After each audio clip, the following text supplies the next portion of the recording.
Fawzia Zouari, vous avez décidé de prendre la plume pour raconter l'émigration, l'espoir, mais aussi la difficulté que vivent ces femmes et ces hommes, ces enfants aussi parfois, qui tentent de traverser cette Méditerranée au péril de leur vie. Vous êtes 16 écrivaines et écrivains au total. Qu'est-ce qui vous a incité à participer à ce projet littéraire, mais aussi solidaire ?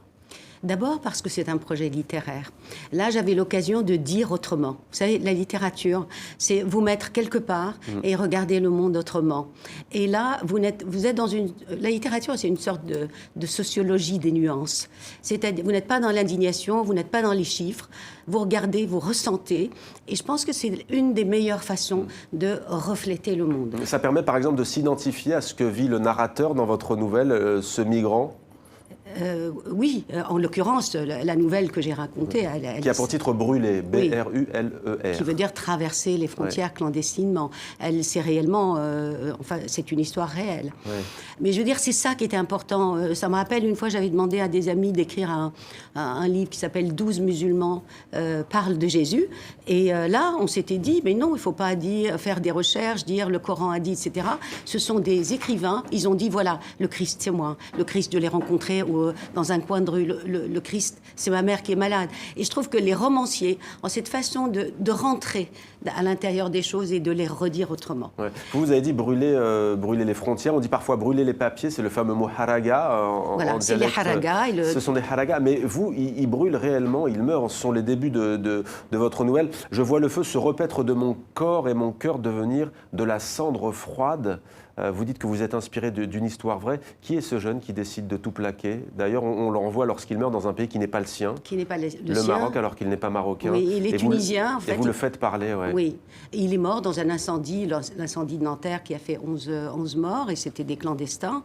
Et c'était un Tunisien, et comme il avait jeté ses papiers, quand il est mort, quand il est arrivé, il a déclaré qu'il était marocain, parce qu'on déclare n'importe quoi en arrivant. Et quand il est mort, ils ont cru qu'il était effectivement marocain, et il l'a cheminé vers le Maroc.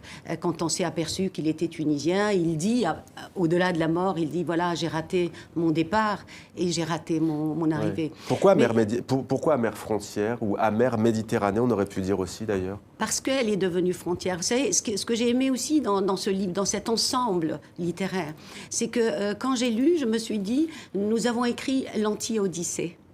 Nous avons écrit un monde autre où l'aventure a changé de nom, où l'exil a changé de nom, où Ulysse, quand il arrivait, c'était des voyages extraordinaires, et que maintenant, on échoue comme des poissons morts sur cette mer Méditerranée qui était quand même d'une grandeur extraordinaire. Voilà ce que nous sommes en train d'écrire en ce moment. Alors, il y a notamment l'Algérien Samir Toumi, le Franco-Congolais Wilfried Nsondé ou encore l'Italo-Sénégalaise Aminata Haïdara.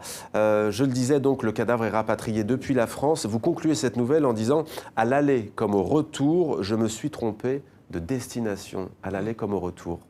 Oui, parce que, l'autre chose, c'est que moi, je ne voulais pas me mettre dans ce pathos, etc., voilà, et pleurer. Bon, je me suis dit, mais ma question... Je ne juge pas. Pourquoi ils partent?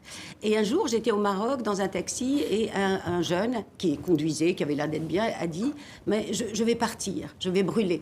Et moi, je dis, mais tu vas te noyer. Mais il me dit, mais ma sœur, mais je me noie dans ce pays. Ouais. J'ai dit, pourquoi? Il n'a pas expliqué. Donc, c'est ça que j'ai cherché à savoir. Pourquoi on part? Et pour moi, ce n'est pas vraiment pour des raisons économiques. C'est parce qu'on part de sociétés dans laquelle l'individu n'existe pas. De sociétés où on a envie de liberté, de dignité et d'anonymat. Voilà, que vous passiez, que personne ne vous regarde. D'échapper à cette pression. Pour moi, c'est ça la cause dont on ne parle pas.